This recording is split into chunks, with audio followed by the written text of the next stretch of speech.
Jake had lived by the river's edge his whole life, but the storm last night had left the landscape looking foreign. The ground was soft, streaked with rivulets of mud and scattered pools of standing water. He had come down to check on his fence line and the washed-out pasture when something unusual caught his eye. At first he thought it was a stray dog limping along the exposed sandbar, but then the shape clarified in his mind. The spotted coat, the tufted ears, the cautious gait. It was a lynx, out in the open and clearly in pain. Jake froze in place. The animal's left front leg was swollen near the paw, the fur clumped and damp. She moved with a half step, her body tilting to avoid putting full weight down. He crouched low behind a patch of driftwood and watched. The lynx lowered herself onto her belly, breathing hard, her paw stretched forward. Then from the reeds a black ibis stepped carefully toward her. Jake nearly gasped. The bird circled the paw, dipping its long, curved beak toward the swelling. He thought for sure the lynx would lash out, but she didn't. Instead, the ibis probed at the purplish mound. A moment later, a thin stream of pus seeped out, the pressure releasing. The lynx flinched, but stayed still. Jake's stomach turned, but he realized what was happening. The bird had pierced the abscess. For long moments he watched, hardly believing.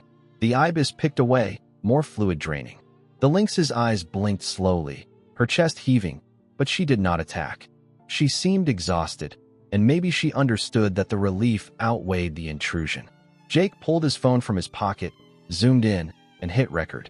The shaky footage showed the improbable scene, a bird tending to a wild cat. He knew nobody would believe him otherwise. When the ibis finally stepped back, the lynx shifted. She tested the paw, still limping, but some of the tension seemed gone from her shoulders.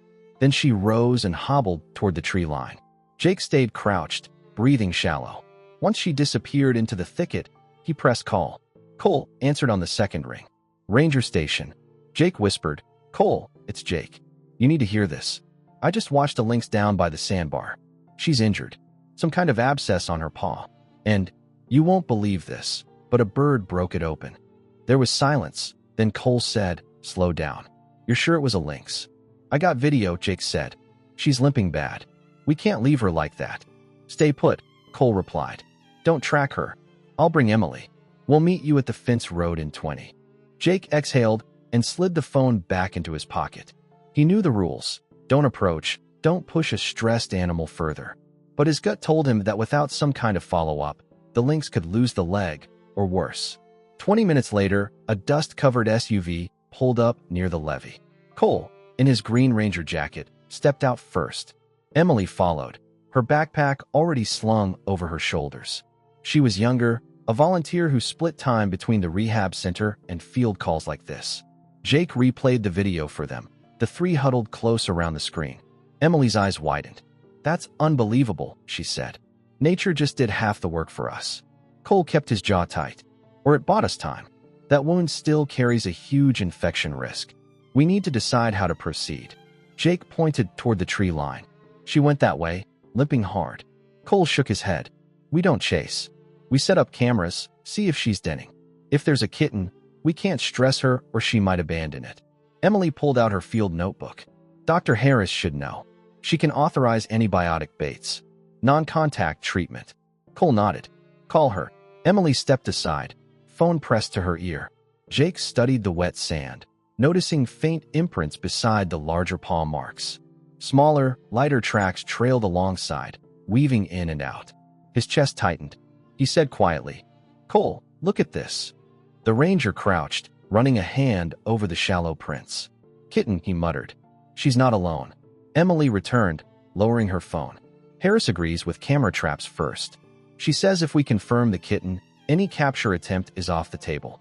She'll send dosage guidelines for medicated bait. Jake frowned. So we just watch? Hope she eats what we leave out. It's safer than pushing her into a corner, Cole said. A panicked lynx is dangerous to herself and us. Besides, evidence of a kitten makes it even trickier. They carried equipment down to the sandbar. Cole planted 2 camera traps on sturdy posts, angled toward the trail leading into the thicket. Emily logged the coordinates, noting weather, time, and condition of the site. Jake stayed back, scanning the tree line, half expecting the lynx to reappear. The place smelled of damp earth and fresh silt. Overhead, a line of gray clouds lingered.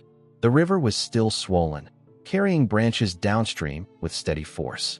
Every sound, the slap of water, the cry of distant birds, felt sharper.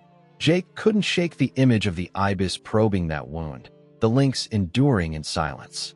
As they finished, Emily looked up. "We'll need to check the footage tomorrow. If she comes back, we'll know her patterns." Harris said to keep a low profile, minimal scent, no shouting. Cole added, "And keep an eye for signs of trespassers. This stretch is a hot spot. I don't want hunters or loose dogs messing with her." Jake remembered hearing gunfire last fall in the North Fields. The thought of poachers creeping this close to the river made his hands clench. If she's raising a kitten and someone stumbles on them, he left the sentence hanging.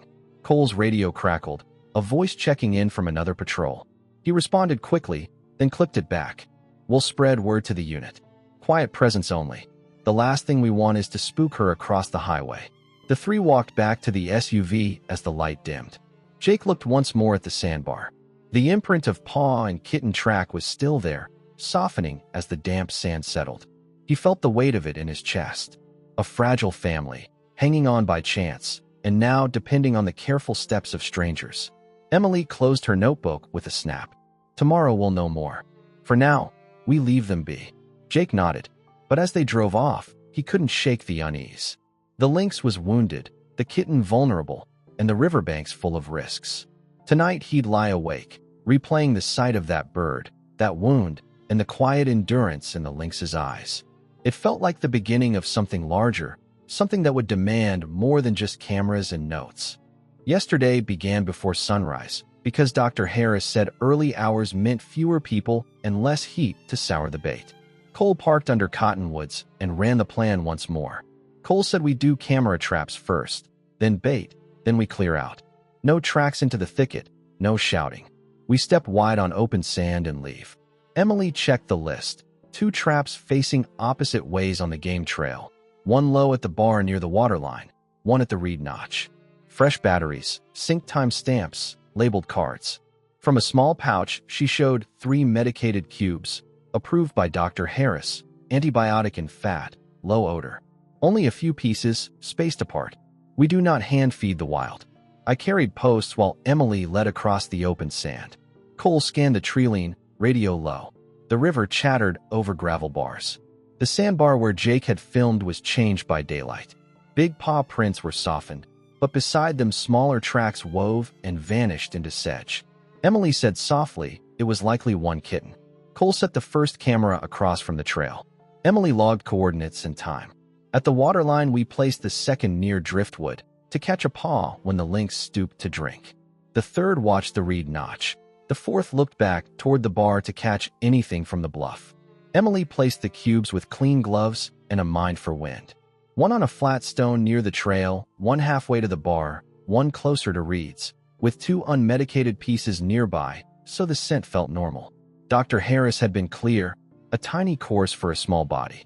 Cole photographed every placement. "We are witnesses to ourselves," he said. "Do everything you could defend in front of a judge and a biologist." We stepped back along our route. Jake waited at the levee with a thermos and the look of someone who wished patience were easier. Emily said we would check cards after dark. If we saw feeding, we would not add more. If we saw a dog, we would call it in. Jake said he would watch from the road and phone first, not confront. Cole filed a notice with the district so patrols would pass more often. Emily printed Dr. Harris's protocol, dosing notes, stress signs, red lines that meant hands off. I stayed with Jake to mend a flood-bent fence while the day went hot and flat. By evening we were back with headlamps and a dry bag. Mosquitoes found us at the first camera. Cole slid each card out, swapped fresh ones, and we returned to the truck to review on a laptop in the dim cab. The first minutes were reeds moving, water sliding. Then the bar cam lit with motion. The lynx entered from the right, low and deliberate. She placed the bad paw with care. She nosed an unmedicated piece and left it. She prodded the medicated cube, paused, ate the edge. The second clip showed her carrying another piece toward the notch. The notch camera triggered.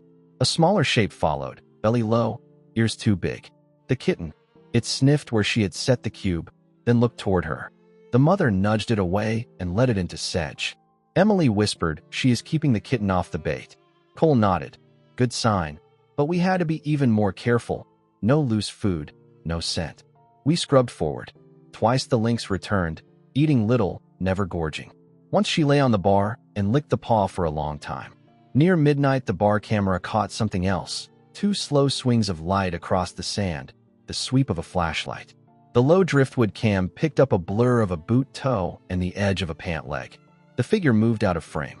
Cole froze the video and stepped frame by frame until a partial tread mark showed, diamond pattern with a missing corner. He slowed the audio. Faint jingle of metal and a short whistle. Someone was walking a dog down here after dark. We reported immediately. Dispatch promised a cruiser would pass the levee road. We waited, the river steady. When the lights finally slid by, the cameras saw only reeds. By dawn, we returned to confirm nothing had been disturbed. New marks cut across the bar, heavy-soled boots from and back to the bluff. Near the notch, a set of dog prints overlapped the cat tracks, deeper than the kitten's light steps. Jake swore softly. Emily photographed everything, ruler by the boot marks. Cole bagged a torn strip of black fabric from a thorn. A cigarette, but lay crushed near heron prints. Evidence, but not yet a case. We rechecked the bait stones. 2 medicated cubes were gone. Unmedicated crumbs were beetle nibbled. The 3rd medicated piece lay half hidden under sedge, likely the one the lynx had carried. We did not touch it. Emily descented her gloves with diluted alcohol. Cole said the presence changed our posture. Patrol would loop the road twice a day. No more bait unless footage showed a setback. No lingering. Dr. Harris replied to Emily's update within minutes. Course looked promising, risk from dogs high. Approve a small water pan placed off the den route to save the mother energy and heat. Minimal scent, no pursuit. Late afternoon, we returned with a canvas pan. Cole set it 30 paces from the notch in open view of a camera. We filled it and stepped back. Night rose quick. We pulled cards and folded into the cab. First, the lynx again, cautious, stopping at the pan to drink, then moving to the bar. She ate a little and lay with the paw tucked. The kitten stayed back, ears flashing, then gone. Then the sweep of light again, wider this time. The dog nosed into the edge of the frame. A whistle sounded. A figure stepped out, cap low. He scanned the water pan, toed the stone where bait had been, then bent near the trail. The dog sniffed where the lynx had lain. Emily said if he finds the kitten's path. Cole was already on the radio, requesting immediate patrol for trespass on sensitive habitat. The ETA came in single-digit minutes. We watched the screen, the lights still sweeping, the dog's breath a ghost in infrared. On the last clip before the card ended, the dog stared straight into the camera, eyes twin coins. It took one slow step toward the reeds where the kitten's small tracks were brightest, then a sharper whistle sounded. The dog turned and followed the figure toward the bluff. Patrol headlights appeared along the levee road a few minutes later. The cameras saw only reeds and river. We shut the laptop. The river kept talking. I pictured the lynx curled with her kitten deep in sedge, the water pan a small mercy, the bait a careful edge against infection. And above them, on the bluff, someone who did not see the line we were trying to hold. Cole said tomorrow we document tread patterns and file the incident, request temporary signage and a regular pass. We do not escalate until we have to. Emily nodded, jaw tight. She stared toward the bar, and I knew what she was thinking. That one wrong step, from us or from them, could turn patience into loss. We left the river in silence. Behind us, the cameras watched without judgment. Ahead waited a morning that might show nothing at all, or the first clear prints of trouble. Evening laid a heavy quiet over the river flats, the kind that made every crack of branch sound deliberate. Jake had been walking the fence line with Cole when the noise broke it. 2 sharp cracks, unmistakable rifle fire, muffled by distance but close enough to twist the gut.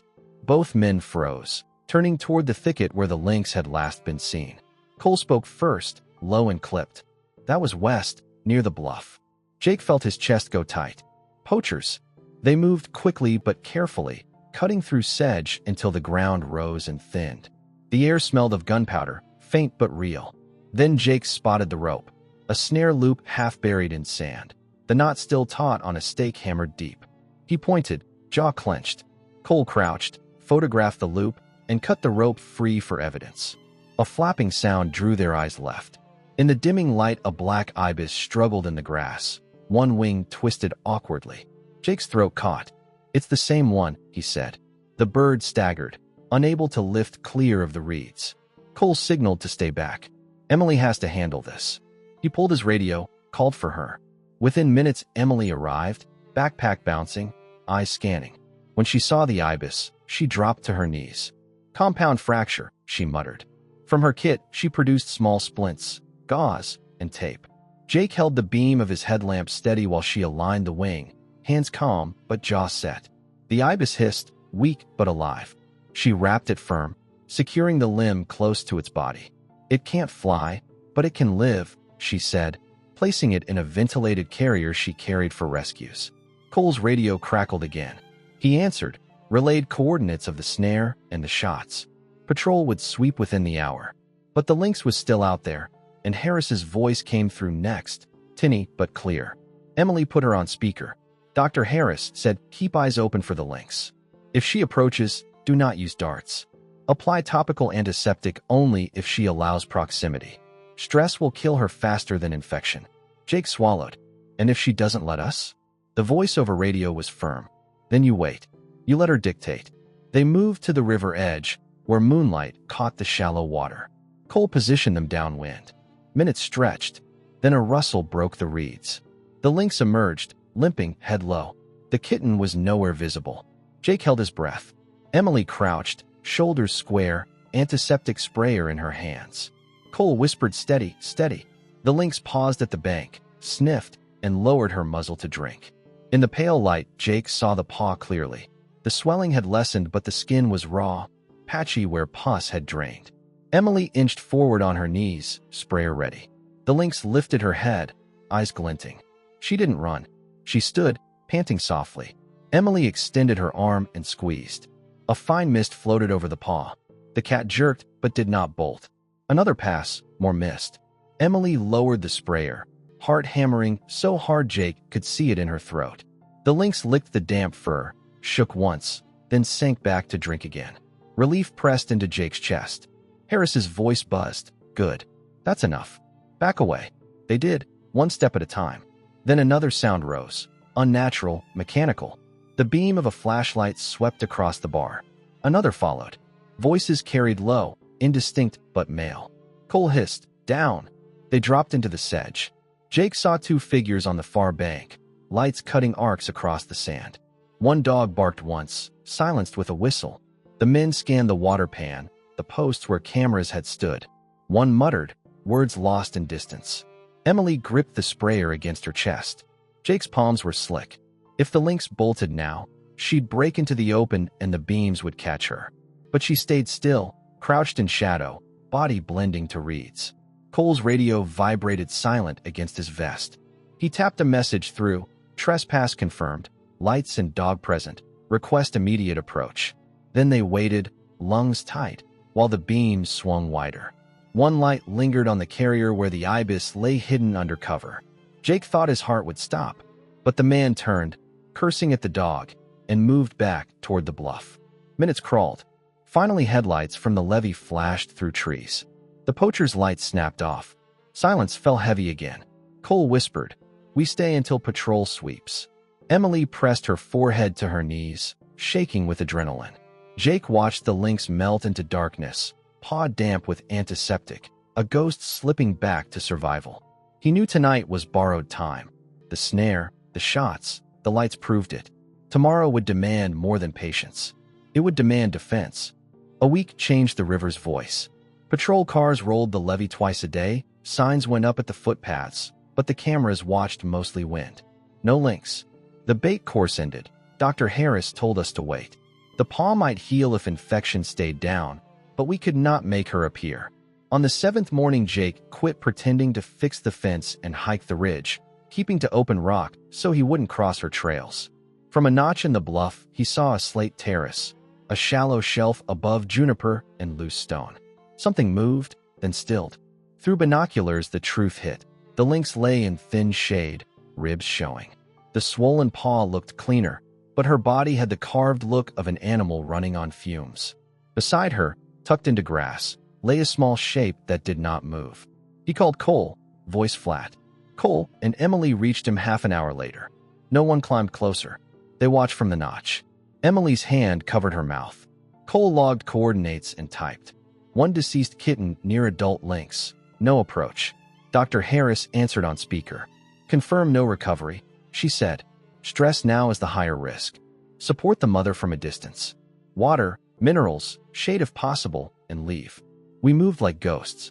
Cole set a canvas pan on open sand below the terrace, downwind, and within view of a camera. Emily dragged a deadfall to cast a patch of shade. Jake poured from jugs until the pan shivered with ripples. Emily wired a mineral block to a driftwood stump so it wouldn't wash in a storm. No voices above a murmur. We left by the same route and waited in the truck while the sun dropped. Grief sat in the cab like a fourth.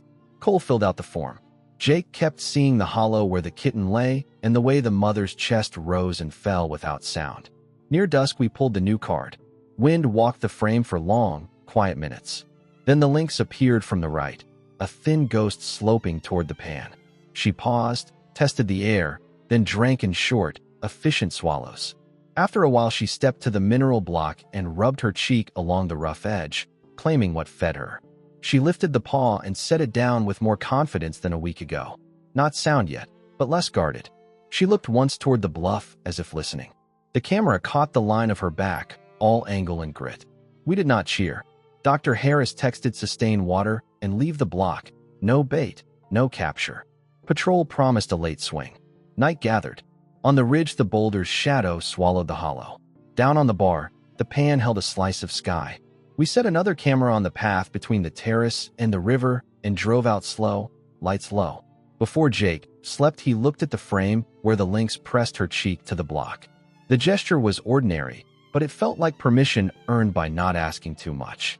In the morning, we would return and refill the pan. Patience had become the work, and somewhere the lynx kept breathing through another day. Dawn rose clear and cool, mist drifting above the shallows, the first light painting the sandbars in silver. Jake stopped the truck far from the bar, and they carried their packs the rest of the way, careful not to break the silence. Emily had the sprayer slung at her side. Cole carried water, and Dr. Harris followed with a small case. In Emily's other hand was the carrier with the ibis, the bird alert despite its bound wing.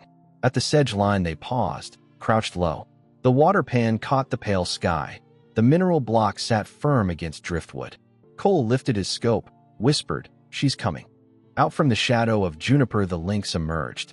Her body was still thin, but her stride carried more weight than the week before.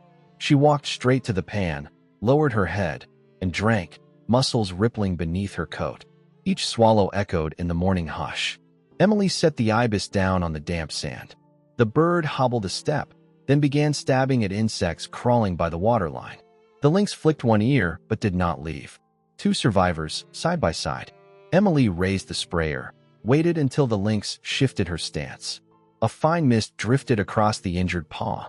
The cat twitched but stood, lifted her head, then returned to drinking. A second pass caught the raw skin. Emily lowered the nozzle, heart racing. Jake felt his shoulders ease. Dr. Harris stepped forward slowly. From her case, she drew a long-handled pole with a small pad at the end, soaked in diluted analgesic. "No darts," she murmured. "Just one touch." When the lynx rose again, Harris extended the pole. The pad brushed the cat's shoulder, quick and gentle. The lynx flinched, shook herself once, then crouched again to eat. From the meat placed the night before, she tore small bites, chewing slow, deliberate. The rise and fall of her chest steadied. She turned to the mineral block, rubbed her cheek against it, then lapped water once more. Sunlight caught her spine, flashing copper through her fur. Finally, she looked toward the treeline. For a long moment, she stood framed by light, breath visible in the cool air. Then she stepped forward, leaving perfect prints in the damp sand. Fore, hind, clear as writing. The trail led straight into the green. The ibis fluttered and went back to pecking at the mud. Emily blinked hard, voice catching. "She'll manage now." Jake said nothing, just followed the line of prints until the trees closed behind her. Harris sealed her kit. Cole folded the scope. Emily lifted the carrier. They left the bar as quietly as they had come. Behind them, the pan held the morning sky, The block stood solid, and the cameras kept their watch. Ahead, the day opened, and somewhere in the forest, the lynx moved lighter, carrying nothing but her survival.